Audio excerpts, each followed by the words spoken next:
Ala, sarap nito! Sarap niya!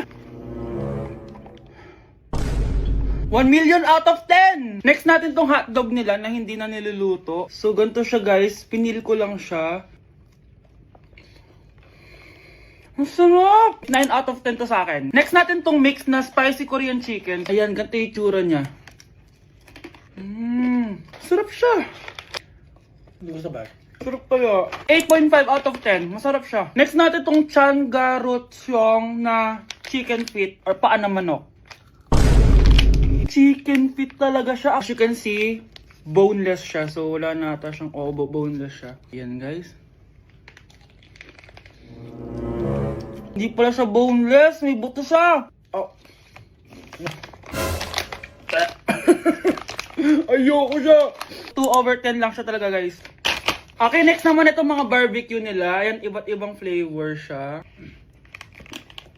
6 over 10 lang to sa akin. Okay guys, next ito, parang chicken ata. May lasa siyang efficacent oil. Ayoko to. 3 over 10 lang to sa akin. Ito guys, medyo spicy. Oo nga, lasang efficacent oil. Okay lang naman, 4 out of 10. Okay, next itong empanada nila. Base sa texture niya para siyang hopya. Tama nga ako guys, lasa siyang hopya. 5 out of 10 to sa akin. So last but not the least, etong leche flan nila. Ban flan yung pangalan. So wala sa bibigay na kutsara. Para siyang leche flan na hindi sobrang tamis. So 7 out of 10. So yun lang naman guys. Kung gusto ng part 2, comment lang kayo dyan. Bye! Hindi ba't nanay mo yung nakaiga dyan sa kabaong?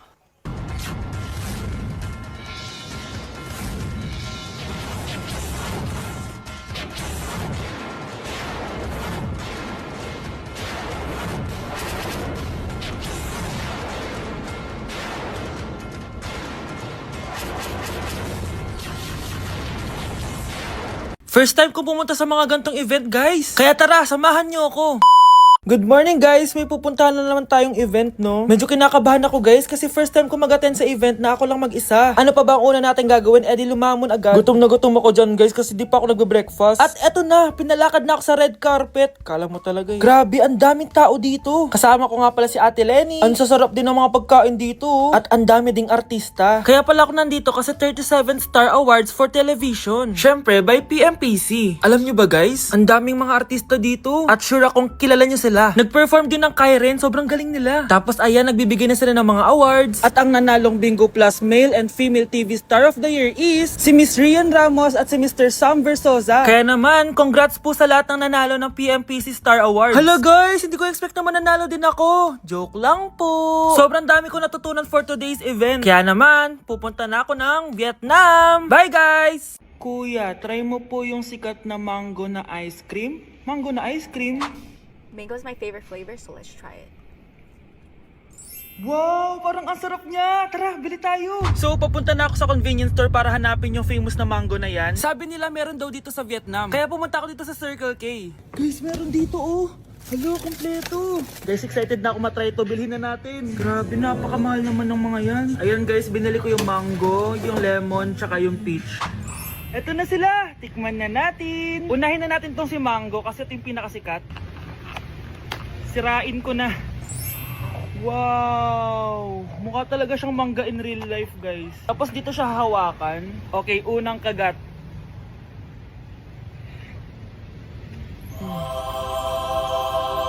Ang sarap niya. Lasa talaga siyang mangga, promise, na may konting gatas. Medyo maasim din siya na onte. 10 out of 10 to sa akin, guys. Okay, next naman itong peach. Mukha siyang puwet ng bata, oh. Okay, kagatin na natin. Ang nostalgic ng lasa niya. Nangingilo ako guys, sobrang lamig. Pero ang sarap niya, hindi siya sobrang asim, hindi rin siya sobrang tamis. Like, sobrang sakto lang talaga. For me, 9.5 out of 10 to. Okay, last, etong lemon. Wow, mukha talaga siyang lemon, no? Okay, unang kagat. Ba't parang wala siyang lasa? Tapos hindi rin siya lasang lemon. Parang ice cream na wala lasang wala. Wala akong nadalasahan. Alam ba may sakit na ako. 2 out of 10 lang to sa akin kasi hindi niya ako na-satisfy. For me, masarap naman sila kaya itry nyo guys. At kung may gusto pa kayo ipatry sa akin, itatry natin yan. So comment lang kayo guys. Bye! Christmas music ba yun? September 1 na pala. Anong oras na? Anak, bumangon ka na dyan! Christmas party nga na! Christmas party na namin! Ready na ako, Nay! Ay wow, excited siya oh. Hi Mare! Long time no see ah. Mare! Hello po Ninang. Eto na ba yung anak ko? Ang laki na pala niya. Oh eto, aginaldo mo iha. Kukunin ko muna sa kanya baka kasi mawala niya. O sige Mare, tara kain na tayo dito. Ay, o sige Mars, tara kain tayo. Oh mga anak, buksan niyo ng mga regalo ni Santa Claus. Ano kaya ang regalo ni Santa sa akin? Sana slime to. Wow, ang ganda naman ng damit na to. Ano to? Deodorant? Alam kasi ni Santa na maasim ang kilikili mo. Nayo! Okay, dalawa. Tama na yan, ha? Nakakamiss maging bata.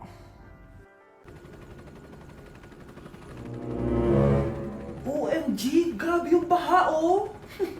For sure, marami naman nakurakot si Dad. Paldo! Oh, Cheska, ba't ang aga mo? Di ba traffic kasi baha? Ay, opo ma'am, baha nga po eh. Kaya pinag-helicopter na ako ni Daddy para safe ako. Kawawa nga po yung mga tao eh. Wow, sana all. Yes Daddy? Opo, nandito na po ako sa school. Yung baon ko 1 million ha, send mo na. Ha? 1 million yung baon niya? No! Binasa mo yung Chanel bag ko! Sorry, Cheska. Alam mo ba kung magkano to, ha? 600,000 to! Mas mahal pa to sa bahay nyo! Napakamahal naman yan. Whatever. Papabili na lang ulit ako. Salamat ka, mabait ako. Nahiya naman tong 300 peso na bag ko. Be, tara sa kantin. Nag-crave ako ng siomay tsaka ng kwek-kwek. Tara. Pwede bang sa Wolfgang na lang tayo mag-lunch? Hindi kasi ako sanay sa mumurahing pagkain. Be, anong kala mo sa akin? Anak ng CEO? Ano ba yan? Hindi ba kayo binibigyan ng allowance ng daddy nyo? Ako na nga lang. Hindi ka naman ganyan dati. Okay, class. Si Cheska na ang bago nating treasurer. Ma'am, wag si Cheska. Kukurakutin niya lang yung class funds natin. Parang tatay niya. Flood control, ayaw. Gastos, gusto. Kaya mayaman si Cheska kasi korap ang pamilya niya. Ang laki ng tax na binabayaran ko. Sa Disney Princess pala natin napupunta lahat. Habang kami, binabaha na dito. Ikaw pa helicopter lang. Wow, napaka-lavish mo naman. Tsaka, pairam muna ako nito Chanel bag mo ha. May ambag din ako dito, no? Hindi kami titigil hanggat walang nakukulong. Deserve nyong magdusa. Kaya hindi umuunlad ang Pilipinas dahil kinukurakot nyo. Mahiya naman kayo! Don't stop shaming them. Deserve nila yan. Mainit ang mata sa atin ng mga tao. Kaya siguraduhin nyo na magmumukha tayong malinis, ha? Dad! Alam na nilang lahat! Nadidepress na ako. Binabash nila ako sa social media. Tapos kanina sa school, binubuli nila ako. Nasisira image ko. Ayusin mo to, Dad! Gumagawa na ako ng paraan, anak. Pero sa ngayon, kailangan ko muna kayo palipad sa Amerika para safe kayo. Okay, Dad. I'm calm. Bigyan mo ako ng 10 million pang shopping ko doon, ha? May mga mag-iimbestiga dito. Kaya lahat ng mga luxury cars namin, itago nyo muna. Hindi nila pwede makita yung mga yun. Base sa report na binigay sa akin, may ghost project daw kayo. Totoo ba yun? Wow! It's a yes or no question. Bakit di ka makasagot? Your Honor, kakausapin ko po muna yung lawyer ko.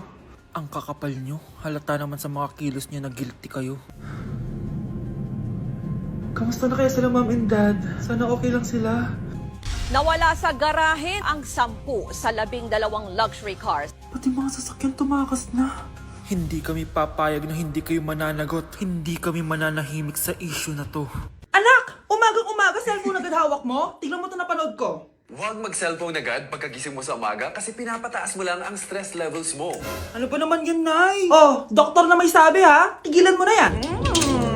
Maniniwala pala tayo sa doktor. Sige. Grabe, ang init. Paliligo na nga ako. Nay, may napanood ako oh. Kung may nagsabi sa'yo na dapat kang maligo araw-araw, isang malaking kasinungalingan yan. Oh, sabi ng doktor, Nay, bawal daw maligo araw-araw. Ba't ka naliligo? Oh, sige, din ako maliligo.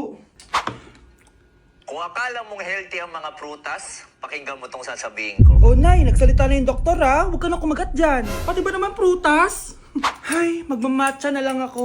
Kung akala mong healthy ang mga matcha, pakinggan mo tong sasabihin ko. Hala, sabi ng doktor, hindi daw healthy yung matcha, Nay. Huwag mo na inumin yan, ha? Pati matcha bawal. Sinisira mo ang utak mo sa paggamit ng mga betchin. Oh, Nay, sabi ng doktor, sinisira mo daw utak mo. Huwag ka na maglagay niyan. Tama na! Oo na, lahat ng ginagawa ko masama sa akin. O sige, Nay, titigil na ako. Basta mag-cellphone na ako, Sige na, mag-cellphone ka na. Pero huwag ka magpupuyat, Masama pa rin yon. Malaking kasinungalingan yung sinasabi nilang bawal ka magpuyat. Anong sabi mo, Nay? Sabi ng doktor, pwede naman eh. Bye! Ew! Tignan mo nga itsura mo. Hindi ka bagay sa school na to. Wala akong oras makipag-away sa Cheska. Talaga? Eh di bibigyan kita ng oras. Hoy, babae ka! Subukan mo saktan ng basic ko. Makakatikim ka sa akin. Look who's here. Ang BFF niyang squatter. Anong sabi mo? Aray! Huwag mo akong angasan, be. Baka gusto mo mabura yung mukha mo. Hoy, Patricia, tama na yan. Awayin mo pa tong basic ko, hindi lang yung matitikman mo sa akin. Walang iya kayo, ipapa-guidance ko kayo. Lagot kayo sa tatay ko. Go lang, be. Papuntahin mo dito yung tatay mong korap. Pag-meet and greet kami. Hindi pa ako tapos sa inyo. Ay, banatera ka talaga, bes. Alam mo yan, bes.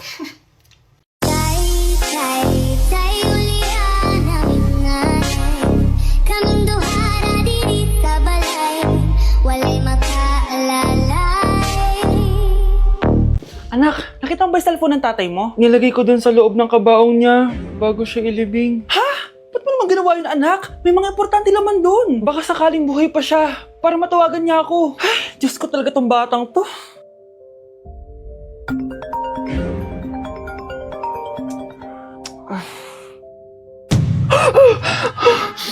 Matawag si tatay.